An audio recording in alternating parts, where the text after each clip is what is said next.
Bonjour à tous et bienvenue sur ma chaîne Pixel et Vecteur. Aujourd'hui on va parler de Premiere Pro et je vais faire un peu le point sur la transcription et surtout la création des sous-titres et je vais vous montrer 2-3 petites choses qui sont assez nouvelles et qui vont vous permettre justement de pouvoir faire donc des transcriptions et des sous-titres sans douleur et même très facilement. Alors la première chose qui est je crois assez nouvelle, c'est que avant même d'ouvrir le moindre projet, je peux aller dans Premiere Pro ou je crois dans le menu édition quand c'est sous Windows, et vous allez chercher réglages ou préférences, et vous allez avoir tout à fait en bas les préférences de transcription. Voilà. Et là, dans les préférences de transcription, vous pouvez lui dire que vous voudriez que, à chaque fois que vous ouvrez un projet, ben vous voulez que la transcription du texte démarre automatiquement. Alors bien sûr, vous avez le droit de ne pas le faire. Moi, je vais le faire. Je vais cocher ça. Vous voyez, transcription automatique des clips, et en dessous il vous dit alors vous avez le choix entre la transcription automatique uniquement des clips de la séquence ou bien la transcription automatique de tous les clips. Alors moi je vais faire que le clip de la séquence, vous voyez, que les clips de la séquence, ça c'est super important. Et après il vous dit étiquetage des intervenants, oui, bien sûr, je sépare s'il y a plusieurs personnes qui parlent. Et la deuxième chose en dessous, c'est que vous pouvez lui demander d'activer la détection automatique des langues, ou bien de lui mettre une langue par défaut. Bah, moi, la langue par défaut, c'est le français. Mais on pourrait imaginer, si vous avez des vidéos en anglais, de mettre l'anglais, et ainsi de suite. Bon. Alors ça, vous voyez, à partir de maintenant, quand je vais faire OK là-dessus, bah, ça veut dire que dorénavant, à chaque fois que j'ouvrirai un projet, il va me donc transcrire automatiquement la totalité des choses. Alors, bah, je vais ouvrir un projet justement pour vous montrer un petit peu la suite. Et donc, qu'est-ce que je vais faire? Je vais ouvrir, là j'ai déjà un petit peu regardé ce que j'allais faire. Je vais peut-être me faire, allez, on va prendre celui-là. Voilà, donc là, vous voyez, je suis en train d'ouvrir un projet, donc là, il me dit qu'il manque des choses, voilà. Et là, vous voyez, je me retrouve avec le projet, bah, c'était, je crois, la vidéo de la semaine dernière, qui était donc sur le grep. Très bien. Donc, normalement, il devrait être en train de faire une transcription de mon projet. Alors, on va aller voir ça, et pour pouvoir aller voir, il faudrait que j'aille me mettre sur texte. Alors là, vous voyez ici, j'ai un espace de travail texte, mais vous pouvez aussi aller dans espace de travail ici, aller chercher texte, vous voyez, vous devez l'avoir quelque part par là. Je sais pas trop où il est, il doit se balader ici, je pense, moi, non, ça va être le mien, celui-là. Enfin bon, vous allez trouver texte, et vous allez avoir, vous voyez, ce grand panneau-là, avec les sous-titres et la transcription. Donc je vais regarder la transcription, et vous voyez qu'il est en train de travailler, effectivement, oui, il a pratiquement fini. Voilà, et vous pourrez remarquer que, vous voyez, ça y est, il a carrément fini. Et en fait, il a pris tous les morceaux. Vous voyez ici, ma vidéo elle est coupée en deux, il y a plusieurs morceaux là. Et il a pris divers morceaux et il m'a fait des transcriptions par morceaux de vidéo. Ce qui veut dire qu'éventuellement, si vous ne voulez pas travailler en automatique, vous pouvez lui demander de ne transcrire qu'une partie de votre film et pas la totalité. Vous allez voir les films apparaître en liste dans la partie qui se trouve ici. Bon, moi, étant donné que non, j'avais rien de particulier, voilà, il m'a donc bien tout concerné. Vous voyez que si je remonte tout à fait en haut et que je démarre par là, il y a marqué « Bonjour à vous et bienvenue ». Voilà, très bien. Et vous voyez que, j'ai bien « Bonjour à vous et bienvenue sur la chaîne Pixel et Vecteur », etc. Alors, si vous avez besoin, par exemple, de faire des modifications, donc pour faire ça, il faut aller cliquer sur le petit crayon ici, et regardez maintenant, je vais lui dire que je voudrais mettre Pixel et Vecteur, parce que Pixel et Vecteur, c'est avec un S à chaque fois. Et vous voyez, on va pouvoir aller regarder, donc bien sûr, il faudra tout relire, ça serait quand même mieux, et puis éventuellement, vous voyez, peut-être enlever des choses. On va se refaire un peu de grep. Oui, le grep, c'est vraiment pas sexy, donc je pourrais très bien lui dire, on va enlever ça, par exemple, on n'a pas besoin. Ok, dans le langage parlé, j'aurai une répétition, mais dans le langage écrit, je vais mettre oui, le grep, c'est vraiment pas sexy, ça suffira. Je pourrais même mettre ce nez vraiment pas sexy, ça serait encore mieux. Vous voyez, si je veux vraiment aller au bout, j'irai bien là et je ferai ce nez vraiment pas sexy, voilà, et puis etc. Donc ouais, je vous laisse, évidemment, il faudra donc bien retravailler là-dessus. Bon, parfait. Et quand vous en aurez fini, soit vous allez cliquer sur les deux petits éléments là, CC, soit vous passez dans sous-titres, Et là, vous allez avoir, pareil, même chose, créer des sous-titres à partir de la transcription. Alors, ok, je vais faire ça. Et là, vous voyez, j'ai tombé sur cette fenêtre-là. Alors là, les sous-titres par défaut, je vais garder ça. Les autres, ce sont des normes de sous-titres. Donc moi, je veux garder mes sous-titres par défaut. C'est ici que c'est intéressant. Là, vous voyez que pour l'instant, on n'a pas de style. Alors justement, on va venir travailler sur les styles et je vais vous montrer comment on peut maintenant faire des styles, les enregistrer, les stocker, etc. C'est ça qui va être intéressant dans cette vidéo.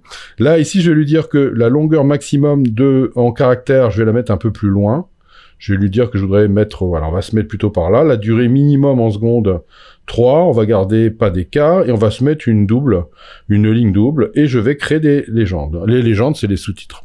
Et là, vous voyez, je vais me retrouver avec, voilà, bonjour à tous et bienvenue sur... Alors, vous voyez là, il y a marqué sur chaîne pixel et vecteur. Il m'a pas mis sur ma chaîne pixel et vecteur. Donc là, il faudra que je revienne ici sur mon petit élément, voilà, et que j'aille cliquer sur...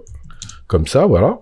Et là, vous voyez que, eh bien, ça y est, c'est sur ma chaîne Pixel et Vecteur, et ainsi de suite, et je vais pouvoir continuer. Vous voyez que tout à fait en haut, là, la partie, les éléments qui sont en jaune ici, eh bien, ce sont vraiment les éléments de mes sous-titres, et vous voyez, chaque élément va en fait, être un élément que je vais pouvoir modifier éventuellement ici.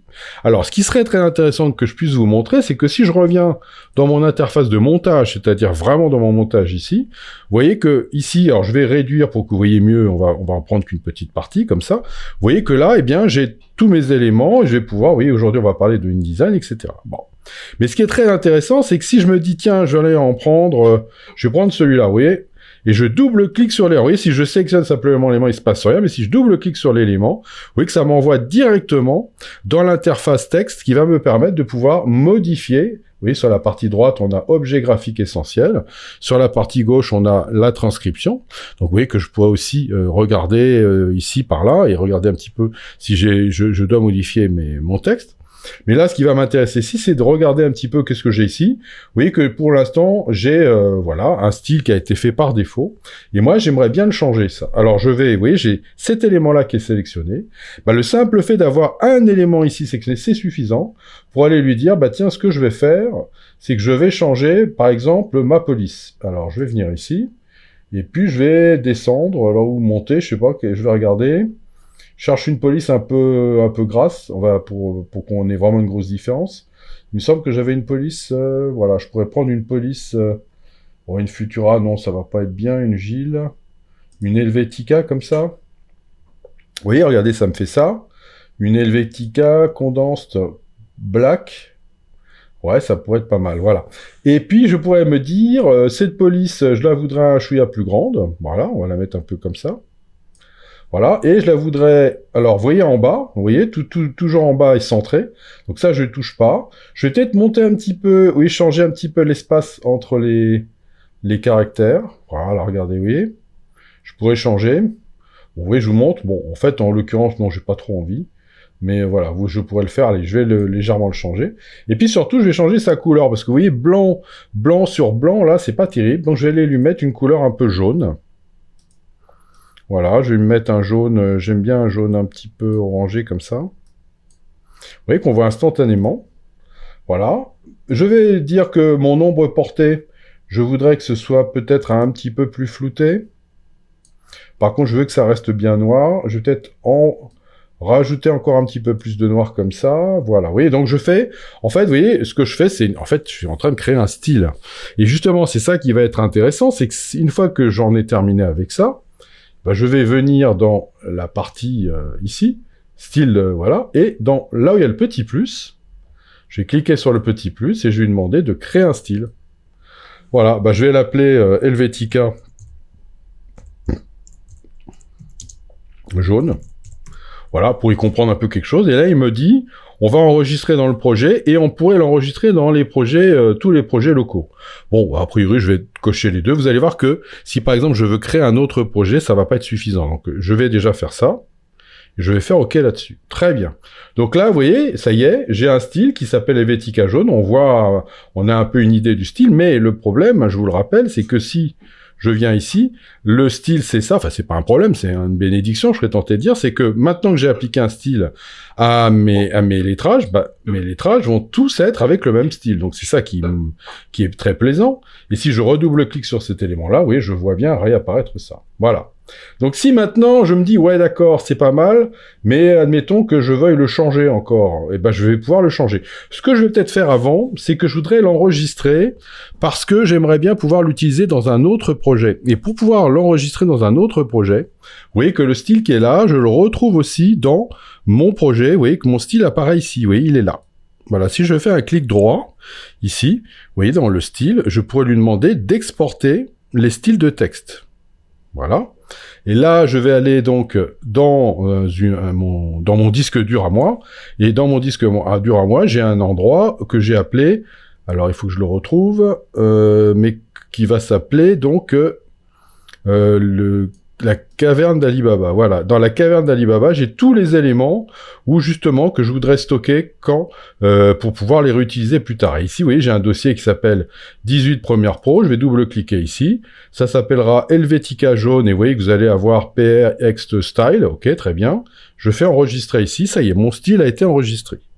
Ok, donc maintenant, je vais revenir sur cet élément-là. Vous voyez que j'ai mon style ici, et j'aimerais bien éventuellement le modifier, ce style. Bah oui, pourquoi pas, ça pourrait être intéressant.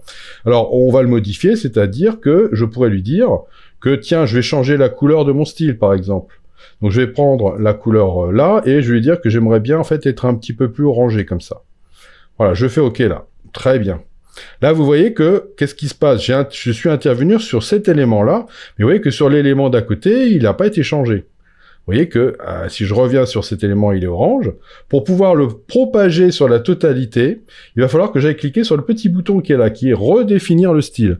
Bon, les adeptes de InDesign comprendront que c'est la même chose, c'est-à-dire que je vais propager le changement de style que j'ai effectué sur un des sous-titres à la totalité des sous-titres. Je clique, bam, et il me dit redéfinir le style. On redéfinit tous les styles de la piste ou que le style du projet. Bon, je vais tout redéfinir. Allez, hop, on fait ça. Ça veut donc dire que dorénavant, vous voyez que, eh ben, il n'y a pas de problème. Vous voyez, là, ça marche. J'ai bien maintenant mon style qui est en orange. Bon, ok. Alors, ce que je voudrais maintenant, c'est revenir à 0. Donc, en fait, ce que je vais faire, c'est que je vais lui dire que je voudrais appliquer aucun style et je vais réinitialiser. Voilà. Et à partir de là, eh bien, vous voyez que mon style de base est redevenu jaune. Mais c'est pas le style jaune. Jaune, c'est les modifications que j'ai faites. Donc le style, lui, en fait, il est toujours ici, mais pour l'instant, je suis sur aucun. Ça veut dire que si je décide de reprendre un style blanc, par exemple comme ça, voilà, vous voyez, je suis bien sur mon style blanc, et je vais lui dire ici que je voudrais avoir, eh bien, je sais pas, là, je crois que par défaut, je voudrais faire un style par défaut, donc je vais prendre un style par défaut, qui va être de la myriade, par exemple, et la myriade, je vais prendre de la myriade pro régular, et la myriade pro bold. Voilà, on va dire que je voudrais prendre de la myriade bold comme ça, très bien, avec une petite ombre comme ça me va, blanc, très bien, parfait. Bon, ben je vais faire un clic ici. Voilà, et là, je vais faire créer un style de nouveau. Voilà, et je vais l'appeler, donc on va l'appeler par défaut. Voilà, ou même défaut, ça sera encore mieux. Allez, on va faire défaut. Voilà. Oui, j'enregistre partout, et hop, je lui dis, et ça, c'est mon style par défaut. Ce qui veut dire que maintenant, je peux choisir entre un style par défaut, voilà, et un style jaune. Voilà. Là, si je me redis que je me reprends le style jaune, vous voyez que je suis bien tout à fait en jaune. Et si je reprends cet élément et que je lui dis que je voudrais être en style par défaut, je suis maintenant en style par défaut, voilà, partout. Donc vous voyez que là, ça commence à être beaucoup plus intéressant. Et là, vous voyez la même idée. Si je veux que ce style par défaut, je puisse le réappliquer plus tard, il faut que je fasse un clic droit, que je lui demande d'exporter les styles de texte, que je l'emmène aussi par là, défaut aussi, et je fais enregistrer. Ça, c'est pour pouvoir l'enregistrer ailleurs. Bon, très bien. Donc maintenant, si je lui dis que j'aimerais justement ouvrir, on va ouvrir un nouveau document, un nouveau projet.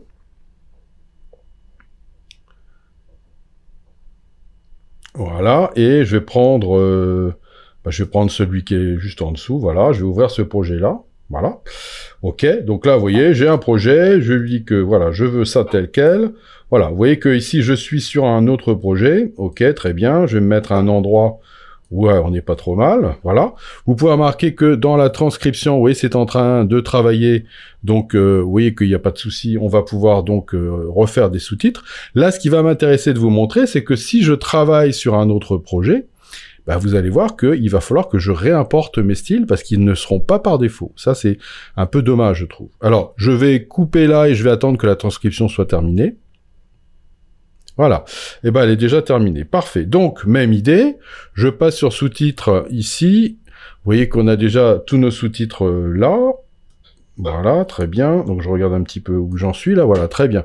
OK. Donc, là, ce que je vais faire, c'est que je vais revenir sur ça, je vais lui dire que je voudrais cliquer sur ça, je vais rien mettre, je vais faire juste création, je vais juste avoir mes sous-titres, voilà, mes sous-titres sont apparus. Je prends n'importe quel sous-titre, je double-clique ici, et vous voyez qu'ici, si je viens ici, bah j'ai rien, voilà. Bah, c'est ça qui est vraiment un peu dommage. Donc si je veux reavoir mes styles et mes pistes, il va falloir que je retourne ici dans le petit plus, que je fasse importer les styles, voilà. Et il va falloir ici que j'aille de nouveau donc dans... Voilà, et là vous voyez que je vais bien avoir mes styles. Je vais prendre les deux avec majuscule enfoncée, je vais ouvrir, je vais dire oui, je voudrais qu'il me les mette partout, et à partir de ce moment-là, je vais me retrouver avec mes deux styles, vous voyez, je vais mettre celui-là, oui, il n'y a pas de problème, et là il va bien être partout. Voilà. Donc vous voyez que là, il n'y a pas de souci. Maintenant, vous voyez, je vais pouvoir, comme ça, réappliquer des styles. Et si je veux mon style par défaut, il suffira d'aller cliquer sur un des styles, aller chercher le style par défaut ici, et mon style par défaut va apparaître. Voilà, donc vous voyez que c'est dommage qu'on n'ait pas les styles par défaut à chaque fois qu'on ouvre les documents. Il y a peut-être une astuce que je ne connais pas encore, qui me permettrait d'avoir à chaque fois que j'ai un projet d'avoir directos mes styles, mais bon, sinon il suffit d'aller les importer depuis donc un endroit de votre disque dur pour récupérer vos styles et avoir comme ça vos styles qui vont s'afficher, avoir donc les sous-titres comme vous les voulez. Voilà, donc vous voyez, on a fait un petit point comme ça de ce qui était important de connaître pour pouvoir faire des sous-titres vraiment pratiquement. On verra dans une autre vidéo qu'il existe encore d'autres petites astuces et peut-être on peut aussi animer les sous-titres et tout, mais ça me paraît moins intéressant parce que d'une manière générale, quand on met des sous-titres, c'est pour qu'ils soient lus facilement et je trouve que les animations, moi, ça me permet pas de lire correctement mes sous-titres. Mais je vous en parlerai quand même dans une prochaine vidéo. Eh bien, j'espère que ça va vous servir et je vous dis à bientôt pour de nouvelles aventures sur Pixel et Vecteur.